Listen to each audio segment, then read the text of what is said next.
Hi all, it is Catherine from Teaching in the Dark. Welcome back to my channel. On this channel, you will find videos all about teaching English as a second language online, adapting to life as a legally blind person in a sighted world, and generally making life awesome, because life should be awesome.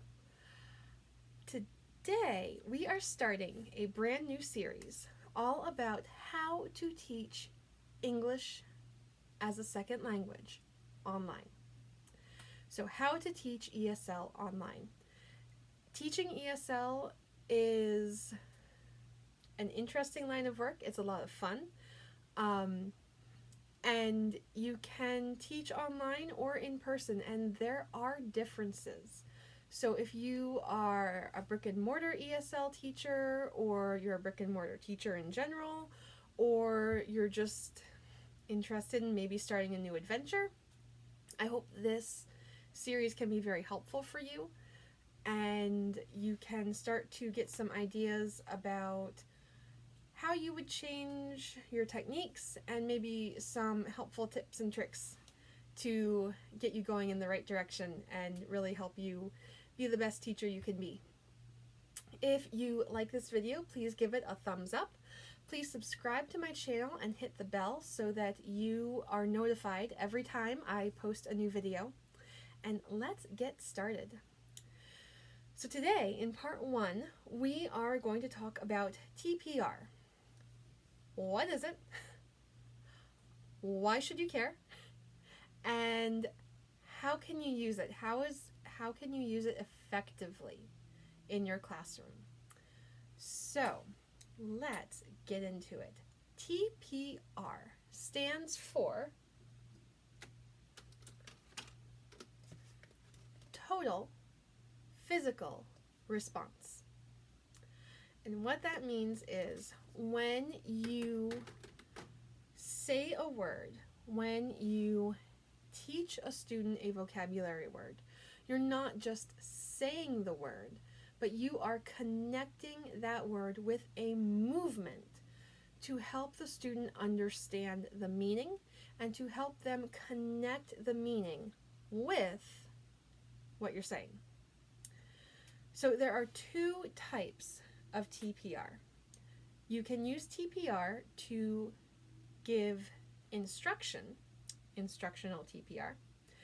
That is when you are teaching them actual meaning, actual vocabulary words. So I might say family. Now if you see, I'm saying family and I'm making a heart right in the middle of my chest because I love my family. I'm guessing my student loves their family also. And so it's a good way to say, oh, family, to show sort of the feeling that would go along with it. Now, when my student hears the word family, they are either going to make the motion or they're at least going to remember making the motion. And so it helps connect the movement and the word and its meaning, and it solidifies the meaning in their brain. And if you don't believe me, try it yourself. If you are learning a foreign language, try it when you learn new vocabulary words. Make up a movement. It does not have to make any sense to anyone but you. But make a movement to give yourself meaning and to help you remember the meaning. It is amazing what happens and how much easier it is to learn a language when you can tie meaning with movement. This is also really helpful when you have kids who like to move a lot and they're here, there, everywhere. If you can get them to do the TPR with you, they can move all they want and you're still having an effective lesson. So helpful. But that's what TPR is meant to do. It is meant to connect meaning and movement and to help the movement sort of act as a translator for the meaning. The other type of TPR is what I like to think of as directional TPR. I think that might actually not be what it's called, but that's how I think of it. Because what I'm doing when I use this form of TPR is I am giving direction. I want my student to circle the dog. I want my student to click the color green. I want my student to draw a line. Draw a line. I'm giving directions. And I am helping them understand what I want them to do by showing them with my body. I am taking my finger and I am drawing a line across my palm to show them that I want them to draw a line. I am taking my finger and I am circling, I'm making a circle in the air around my hand to show them that I want them to circle whatever vocabulary word I've just told them to circle. If I cup my ear, I'm telling them that I want to hear them. I want them to tell me something. I either want them to repeat what I just said, or I want them to answer my question. One way or another, this means I need you to speak. Yeah, I need you to speak. That's what that means. So it's very directional, it's very clear, and I'm giving instructions. This is what I want you to do. I'm not teaching you words at this point. I am just trying to get you to understand what I want you to do. So that's how I like to think of what I like to call directional TPR. That may not actually be what it's called for real, but that's how I think of it. And then you have, again, instructional TPR, where you are teaching them words, vocabulary words, and you are teaching them to make meaning by associating the word with a movement. A really important note here about TPR is that it is not sign language. Sign language is its own language in and of itself. Sometimes there are signs that can overlap. If you happen to know American Sign Language, you might be able to use certain signs in order to make that meaning, because it actually does look like what you're trying to say. But sign language itself is its own language, and so not all of the movements actually make sense with the word that you're actually saying in English, and so it's not always very helpful, because at that point you're essentially trying to teach them two languages, and TPR is meant to be very simple and very straightforward and just getting a movement to help them understand. So the movement for the sign, I believe, for puppy is this, if I remember correctly. And I do use that one for dog because, oh look, I have doggy ears this way. And it looks like what I'm trying to convey. It's been a long time, but one of my friends studied sign language in college, and so if I'm remembering correctly, she said this means cute. Okay, I'm not going to use this to teach my student the word cute, because in all reality, this doesn't connect to cute in any way, shape, or form. It has nothing to do with it at all. Honestly, I think the word cute is a little bit of a difficult example because it's a little bit more of an abstract concept, but I might say, oh, cute. And again, you're using your face, but I'm not going to say cute because that doesn't make any sense. And usually when I point to my mouth, it's to get them to focus on my pronunciation. So using two fingers to point to my mouth like this might mean cute in American Sign Language, but it does not translate into cute. It translates in the ESL classroom, it translates to look at my mouth, see how I'm pronouncing things. So it's not very helpful in that way. So if you do know American Sign Language, I'm sure there are lots of signs that you can use and they're very helpful, but there are also some signs that might get you into a little bit of trouble in terms of miscommunicating and misunderstanding. So just be something to be aware of. That's what TPR is. Let's talk about why you should care. So we talked about this a little bit, but TPR is very, very helpful for communicating in a language that your student doesn't know, or that anyone doesn't know. You know, you could, it can be helpful in talking with adults who maybe don't speak any English, or whose English really, you know, is not very strong yet. Be careful when you're talking with adults. You know, you don't want to just like pour it on really strong, but you know, it can be helpful in any kind of situation.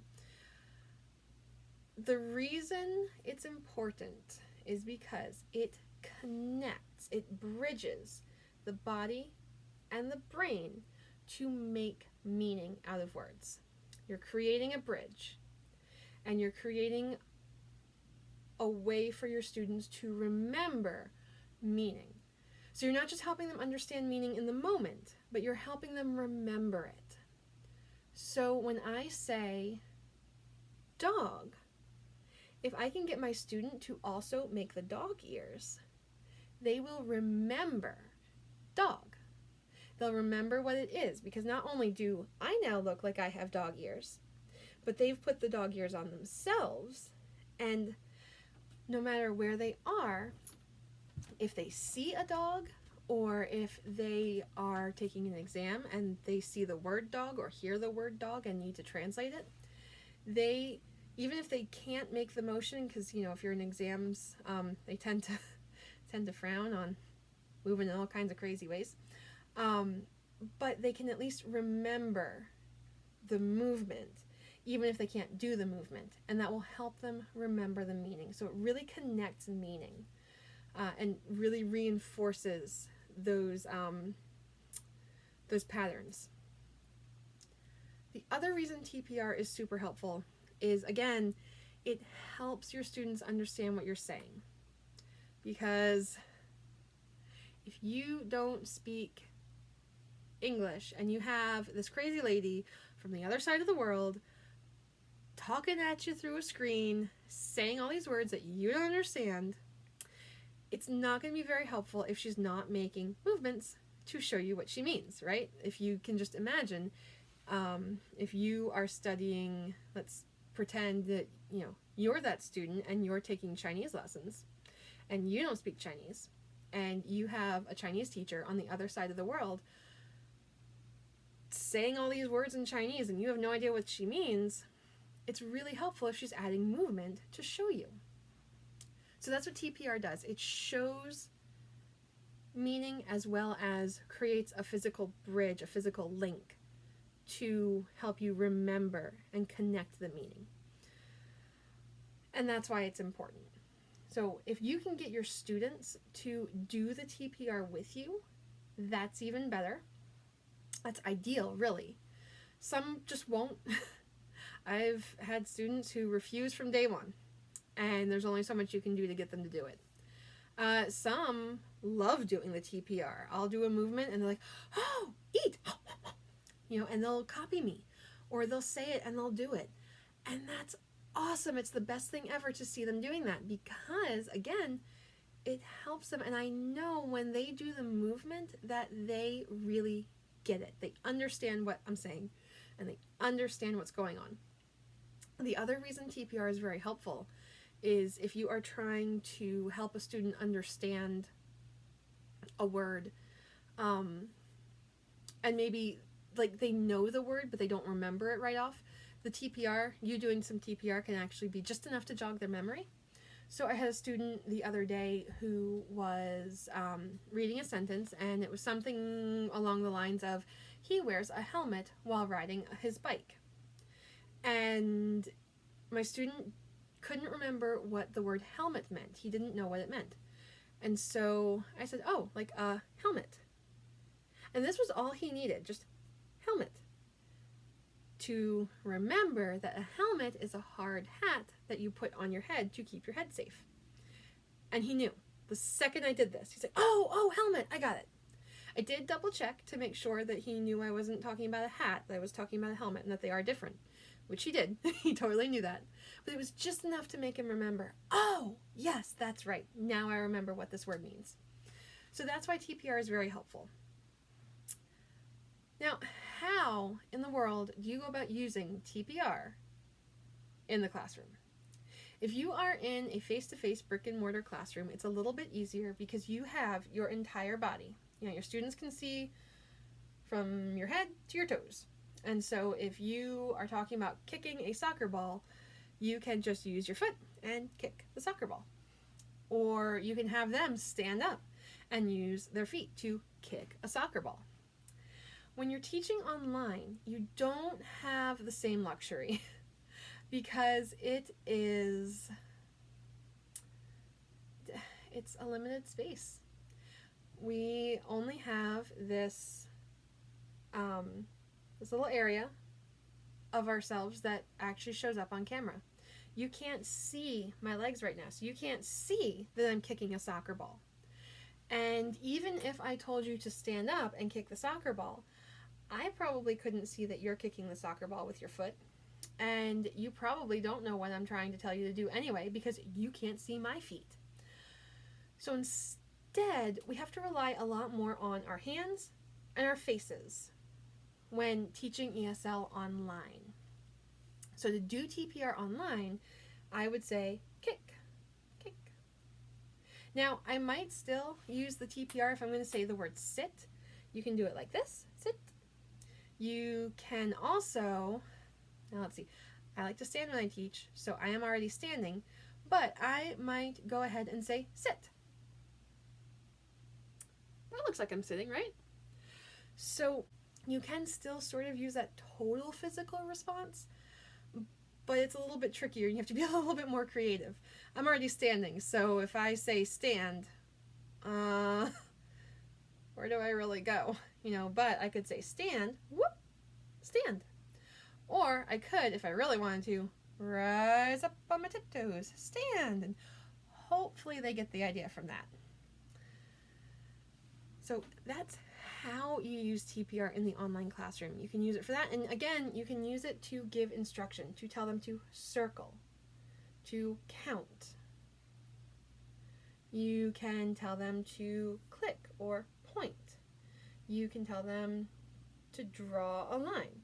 There are all kinds of ways that you can use TPR in the classroom, and it's not ever going to be exactly the same from one teacher to another teacher because we're all different. And again, TPR isn't a language in and of itself. It's a tool to help communicate meaning of language.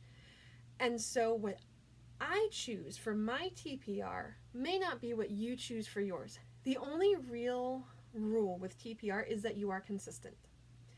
If I choose this to mean sit, then every single time I say sit and I use TPR to convey the word sit, I better do this. I better not change halfway through class to this or this, because that's just going to confuse the students. Once they associate a movement with a meaning, keep that movement the same.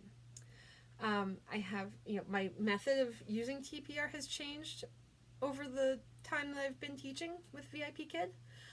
And so some of my movements have changed, but I try really hard to only change those movements with new students, with students that I haven't taught before. Or maybe I've only taught them for like one class or something. I try really hard never to change movements in the middle of a class. And if I've had a student for quite a while, I'm going to try really hard not to change the movement on them, because again, they won't understand. And so then you have to like sort of build back up again to that level of understanding. So just don't change your movements. Once you pick one, stick with it. Or if you do change it, then be very conscious about who your student is and if changing your movement is going to throw them off in any way. So that is TPR, total physical response. It is the I would say it's the holy grail of ESL teaching.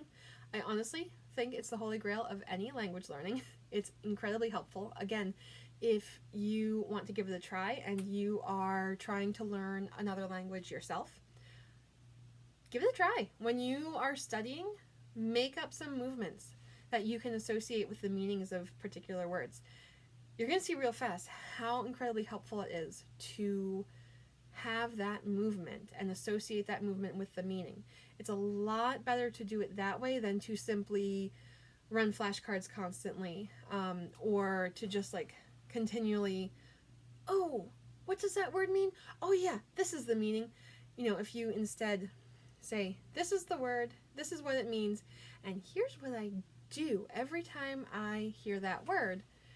Again, even if you're in a place where you can't necessarily do the full movement, you can start to get a sense of what it means because you're going to remember making that movement, and it just, again, connects. It's that bridge for meaning. It's very, very helpful. Even as an adult, it's really changed my ability to remember words as I'm trying to learn a new language. So thanks for watching the first installment of our new series about how to teach ESL online. I hope you enjoy it. I hope you learned a little something. If you have any questions or comments, please leave them in the comment box.